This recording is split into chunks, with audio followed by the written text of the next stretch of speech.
नमस्कारम।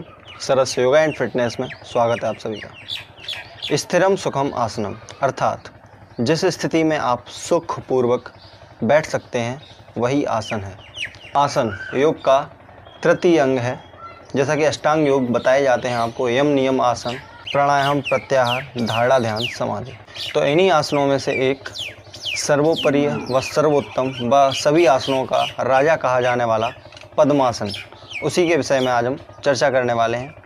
तो सबसे पहले जान लेते हैं पद्मासन के लाभ। पद्मासन के अगर हम लाभ की बात करते हैं तो इन जनरल आपको कई सारे लाभ बताए जा चुके होंगे, बट जो रियलिटी है वो मैं कुछ आज आपके सामने रखने की कोशिश करूँगा। हमारी बॉडी में जो भी योग में हम ऊर्जा के स्तर पर बात करते हैं। योग में हम शक्ति के ऊपर बात नहीं करते हैं, यानी कि शारीरिक शक्ति के ऊपर बात नहीं करते हैं। योग में सिर्फ हम ऊर्जा के स्तर पर बात करते हैं। हमारे शरीर की 40% ऊर्जा जब हम पद्मासन लगाते हैं तो वो बॉडी से बाहर की तरफ हो जाती है, अर्थात वो आवरण बना लेती है, एक तरह से हमारा ऑरा कवर करती है, जो आपके जीवन चक्र को बदलने में पूरी भूमिका निभाता है। और बाकी का 60% आपका नाभि से और आपके सहस्त्रार तक, यानी कि आपके मणिपुर से आपके सहस्त्रार तक रहता है। यहीं से अगर हम इसके नुकसान की बात जानें तो ये आपके लिए अति घातक हो सकता है। ये इतना घातक हो सकता है कि आपको नपुंसक भी बना सकता है। अगर आप शादीशुदा हैं या आप किन्हीं गलत कार्यों में जिनके थ्रू आप वीर संरक्षण नहीं कर पा रहे हैं, अगर आप ऐसे कार्यों में लिप्त हैं तो आप पद्मासन ना ही करें। पद्मासन का ये जो है वो सबसे बड़ा नुकसान है। और अगर हम इसके अगर बैठने की बात करते हैं तो बैठना काफ़ी सिंपल है। इसकी मैं अभी बात करने वाला हूँ। जिन लोगों को पद्मासन आता है, अर्थात जिन्हें नहीं भी आता है, वो भी इसे कैसे कर सकते हैं, वो सारी बातें हम यहीं पे डिस्कस करेंगे। लेकिन इससे पहले पद्मासन योग में महत्वपूर्ण भूमिका क्यों निभाता है, इस विषय में हम थोड़ा और चर्चा कर लेते हैं। देखिए, जब भी आप सुखासन, सिद्धासन या अन्य किसी भी आसन में बैठते हैं, हालांकि जो आसन आपको सिद्ध है तो उसमें आपको कोई दिक्कत नहीं होनी चाहिए। सिद्ध अर्थात आपकी स्पाइन सीधी रहेगी और आप सुखपूर्वक बैठ सकते हैं। यही आसन सिद्धि का मतलब है। आसन सिद्धि का मतलब ये नहीं है कि आप 3 घंटे, 6 घंटे, 8 घंटे बैठ सकते हैं। आप 5 मिनट बैठें या 5 घंटे बैठें, बस आपकी स्पाइन सीधी रहेगी और आप जो है वो जागृत अवस्था में रहेंगे और सचेतन अवस्था में रहेंगे। यानी कि ये नहीं है आप निद्रा की अवस्था में जाएंगे। तो यही है, जब भी आप जैसे सुखासन में बैठते हैं आप, तो आपके पैर जो है वो कुछ इस तरह से रहते हैं, यानी कि आपके घुटने जो हैं आप देख सकते हैं ज़मीन से करीब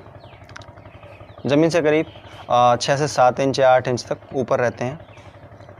यहीं अगर हम पद्मासन की बात करते हैं तो पद्मासन जो है, पद्मासन की स्थिति में आपके घुटने हैं वो ज़मीन को स्पर्श कर जाते हैं। एक आपको अच्छा सा बेस मिल जाता है बैठने के लिए। और जब आपको पता है, जब आपका आधार अच्छा होता है तो आपकी जो इमारत है वो काफ़ी लंबे अरसे तक टिकी रहती है और अच्छी बनी रहती है।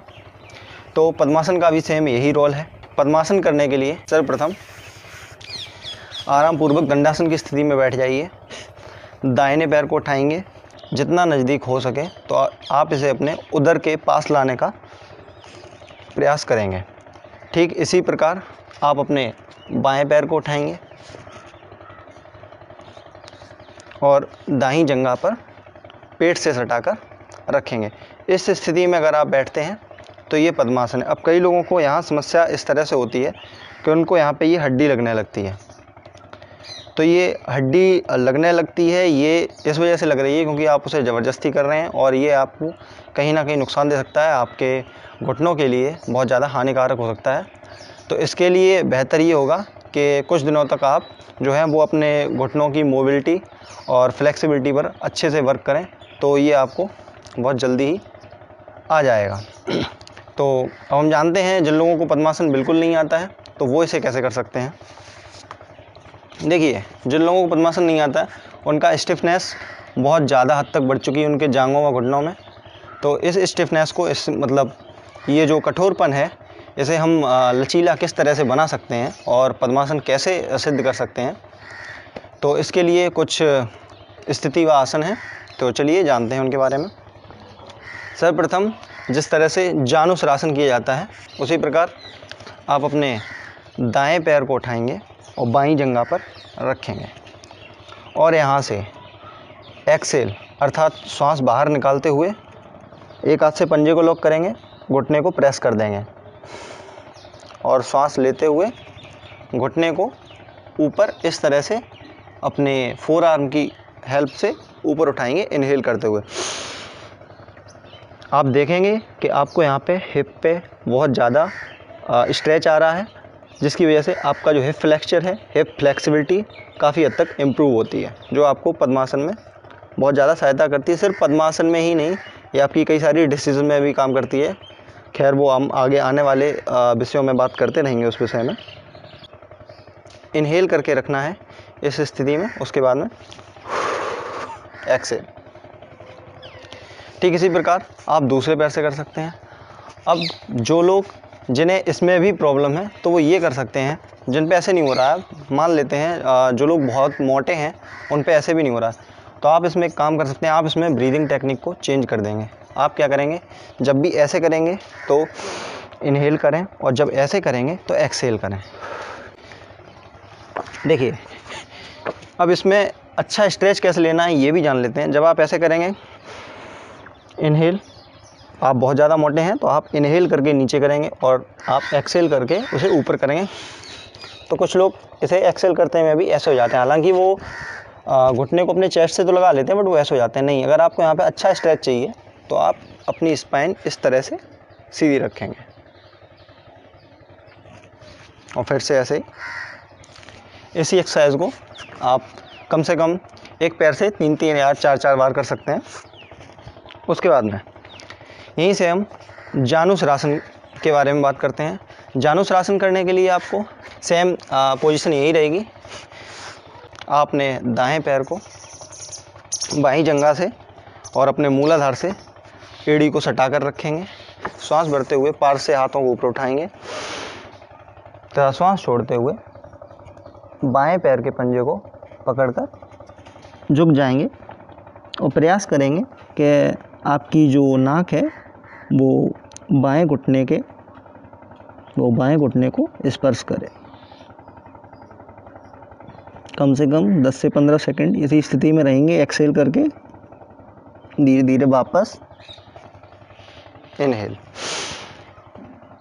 इसको भी आपको कम से कम 15 सेकंड होल्ड रखना है और आप दोनों पैरों से ये कर सकते हैं। उसके बाद में हम अगले अगर आसन की बात करें जो आपको पद्मासन में हेल्पफुल होगा, तो आप इस प्रकार लेट सकते हैं। आप पेट के बल लेट जाइए। यहाँ से हम भुजंगासन करने वाले हैं और आपने दोनों हाथों को चेस्ट के बराबर में रखकर श्वास भरते हुए इस प्रकार से उठेंगे। अभी एक्सेल करते हुए नीचे।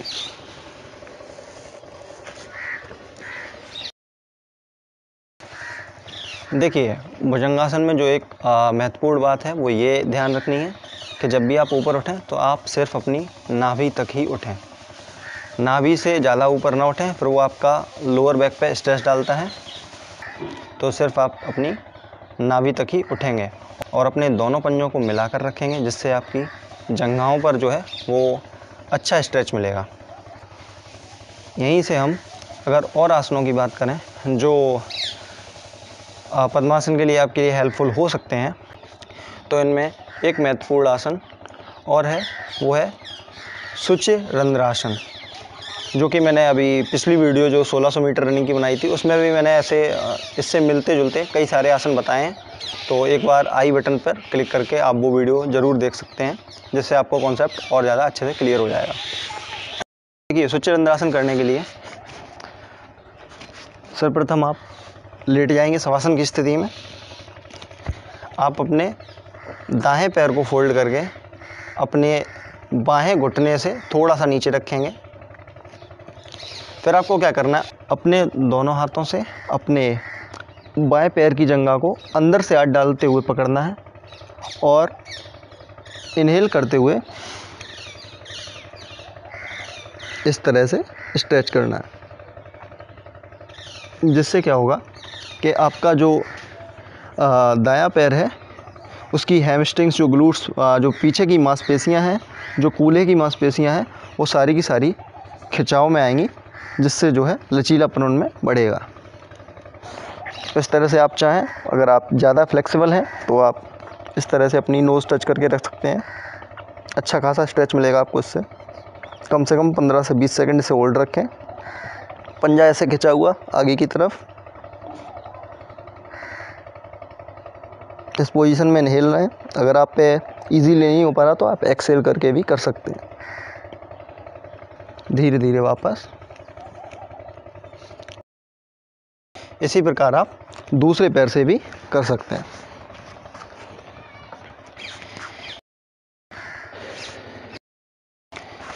अब पद्मासन के लिए एक महत्वपूर्ण आसन और है जो कि बहुत कॉमन है बट लोग इस पर ध्यान नहीं देते हैं, जो कि है आपका बद्धकोणासन, जिसे बटरफ्लाई नाम से बहुत लोग जानते हैं। तो आइए जानते हैं बद्धकोणासन किस तरह से करना है। आप सर्वप्रथम ऐसे अपने दोनों पंजों को आपस में मिलाकर बैठ जाइए और जितना हो सके उतना अपनी एड़ियों को अपने मूलाधार से सटाने की कोशिश कीजिए। दोनों हाथों की फिंगर्स को इंटरलॉक कीजिए, पंजों को पकड़िए और इस प्रकार तितली की तरह धीरे धीरे दोनों पैरों को चलाइए।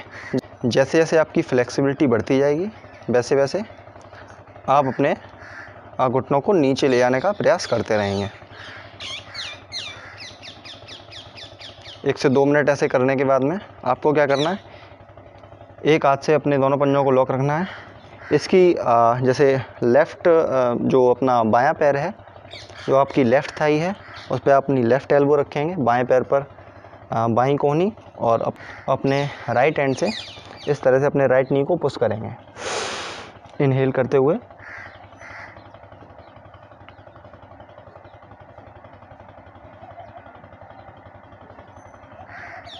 धीरे धीरे छोड़ देंगे, एक्सहेल।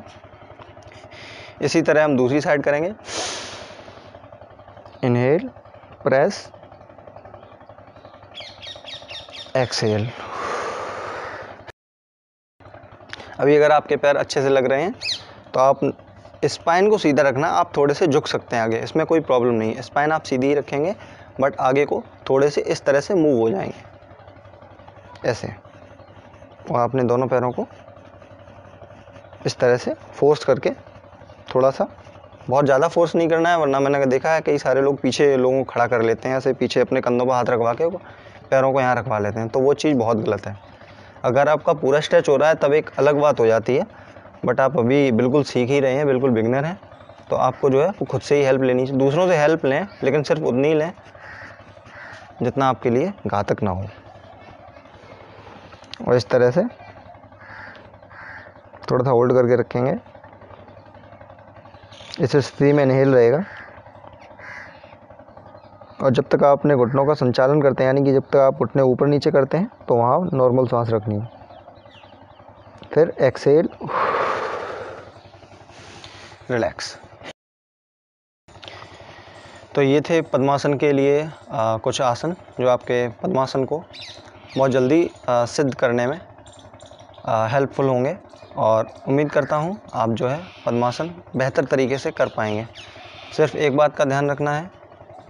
अब देखिए, पद्मासन जो है वो शादीशुदा लोग नहीं कर सकते हैं, तो क्या पद्मासन कभी नहीं किया जा सकता? नहीं, देखिए पद्मासन किया जा सकता है।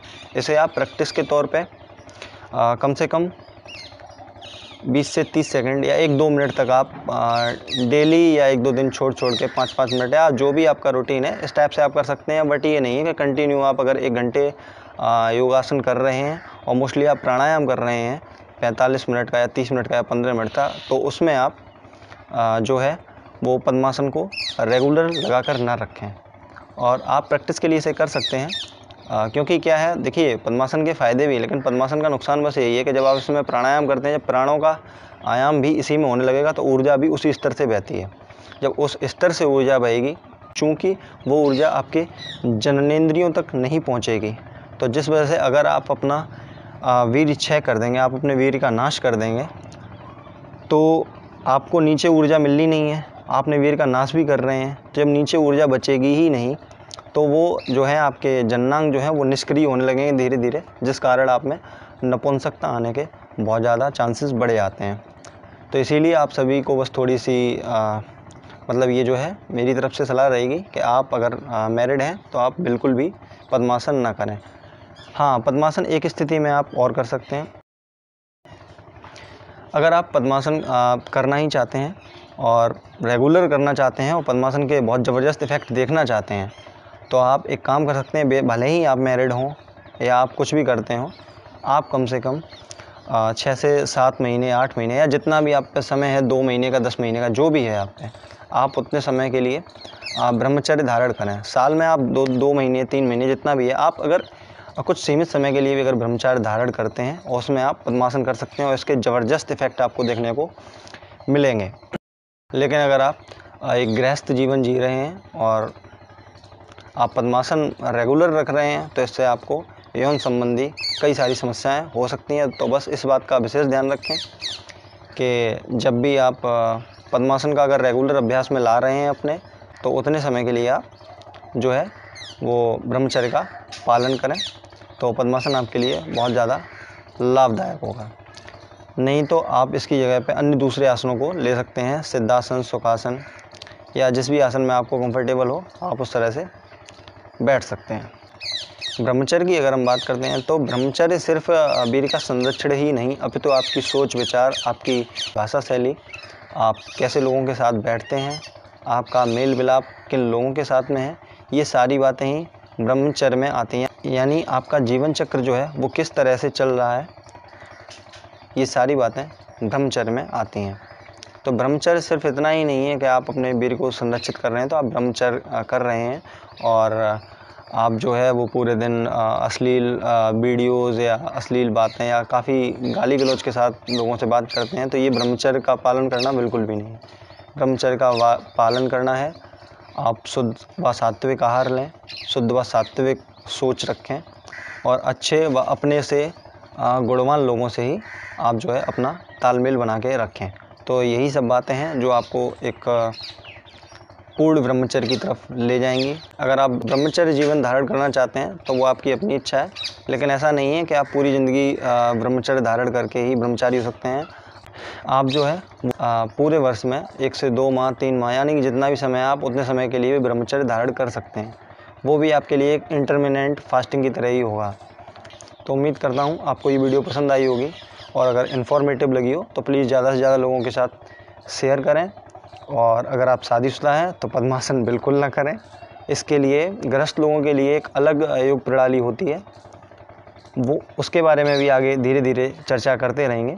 लेकिन आपको जो है वो बस पद्मासन नहीं करना है, ये आप विशेष रूप से ध्यान, आप सिर्फ प्रैक्टिस के लिए कर सकते हैं, ये चेक करने के लिए आपकी फ्लेक्सिबिलिटी बरकरार है या नहीं है। 20-30 सेकंड, 1 मिनट वो चीज़ अलग है, बट आप जो अपना पूरा योगाभ्यास के क्रम में पद्मासन को लगातार लगाकर न रखें, ये विशेष हिदायत है आप लोगों के लिए, वरना कुछ दिन बाद आप नीम हकीम के चक्कर काटेंगे तो वो आपकी समस्या होगी। तो इसी के साथ आज के लिए इतना ही। धन्यवाद। जय हिंद, जय भारत।